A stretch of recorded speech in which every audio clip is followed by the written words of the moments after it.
Et puis des jeunes, toujours à la médiathèque, qui cette fois, eux, ont fait preuve d'endurance pour jouer en réseau pendant 24 heures. Le reste de l'actualité est à découvrir tout de suite en images.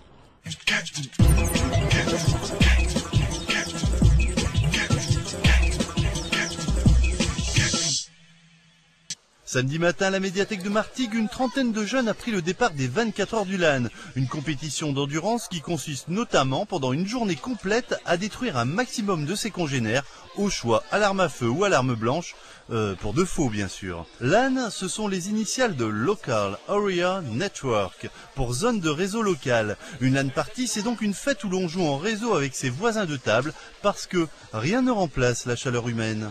Ah, je voulais te prendre la surprise, je savais que j'étais derrière, je voulais faire le demi-tour.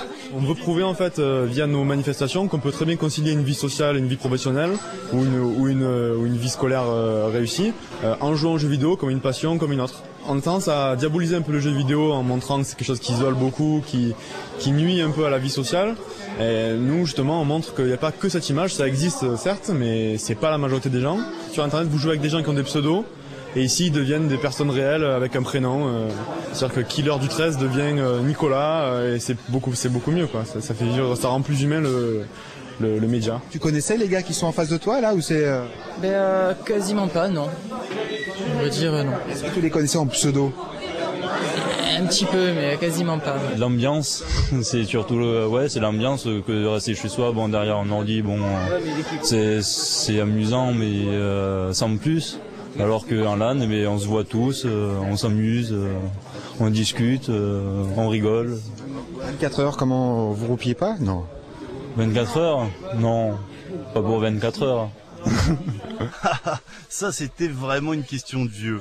Alors c'est sûr qu'au bout de 24 heures passées ensemble dans les jeux virtuels, ça finit par créer des liens dans le réel. Oh, flingue. T'as pas suivi aussi là? Je suis pas obligé moi. Ils sont où? Finalement, les parents pouvaient être rassurés, pendant au moins 24 heures, ils savaient où se trouvait exactement leur progéniture. D'autant que la manifestation était organisée en partenariat avec l'AMPTA, l'association méditerranéenne de prévention et traitement des addictions, destinée notamment à venir en aide aux véritables accros de l'écran.